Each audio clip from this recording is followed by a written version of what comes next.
Good morning, everyone, and welcome to Think Future. My name's Calabucas, and once again, we're coming at you live from deep in the heart of Silicon Valley, California. We're talking innovation startups, the future.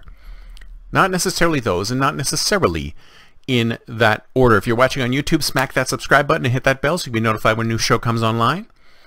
And if you're listening on your favorite podcast service, please subscribe and please drop a note on Apple Podcasts if you like the show. So, I really got into hot water when I did this once. I posted a blog post about people spending so much time on their phones that they're actually experiencing a different reality. They're experiencing a different reality. And I got so much, and I said it was actually a positive thing for people to spend so much time on their phones, because basically what they're doing is that when they're on their phones, they're being transported to a different reality. So I'm in the here and now, and I'm on my phone, and I'm transported to a different reality, or I'm talking to somebody else, or I'm FaceTiming with somebody else. I'm actually transported to a different reality, to a different place. And they said to me, oh, that's horrible. That's a horrible thing. That's a horrible thing that you're spending time being transported to a different place with your device. It's better if you just put down your device and experience what's around you right now at this very moment. And I thought to myself, well, that's an interesting thought, because as I do, being a futurist and all, I projected myself into the future.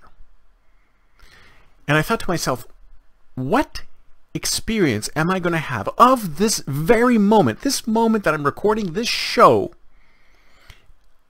for you guys to watch or listen to in the future? Well, obviously, it's going to be a memory, right?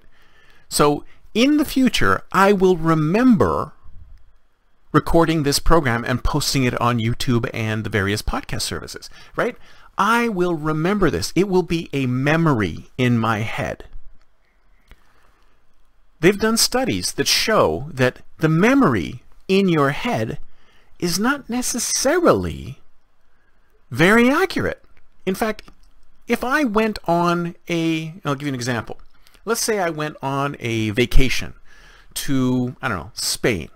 So if I went on a vacation to Spain and I've went all over Spain, say I spent 14 days in Spain. I went all over Spain. I went to Barcelona, I went to Madrid. I saw and experienced all of Spain, right? And then what if instead of doing that, I put on my VR headset and I watched 14 days worth of Spanish experience. In fact, I could probably do a better job of seeing all of Spain in those 14 days, or even less than 14 days. Say you spent 2 days with a VR headset in the metaverse experiencing Spain, right?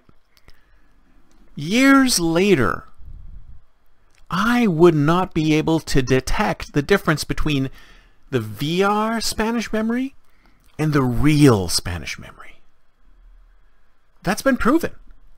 There are studies to prove that virtual memory and real memory is basically the same thing. I can't tell the difference between a memory that happened in reality. I mean, sure, it's going to have higher fidelity, but as time goes by and as you get older, those memories start to fade. And in fact, you could probably even convince yourself that the VR metaverse visit to Spain was an actual real visit to Spain, because in the future, all it is a memory of that visit to Spain.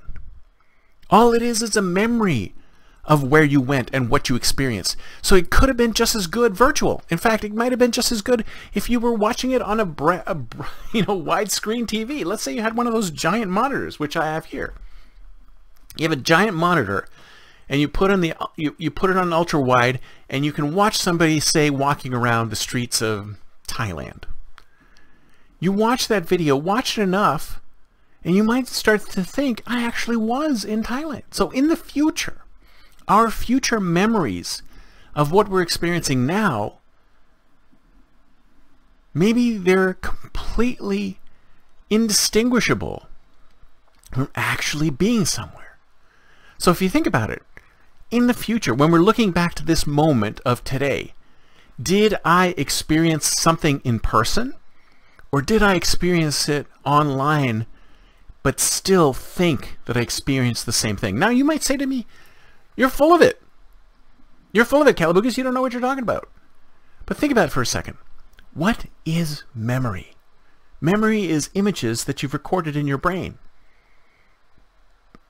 Who's to say that those images can't come from a widescreen TV, from a VR headset, as opposed to being in person? Think about what that means for the travel industry. Do we really need to go somewhere to experience it? Do we really need to do something to experience it? Let's say I want to learn how to snowboard.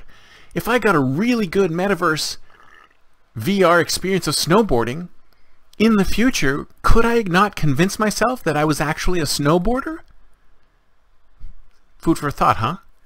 That's it for me for today. See you next time, and until then, don't forget to think future.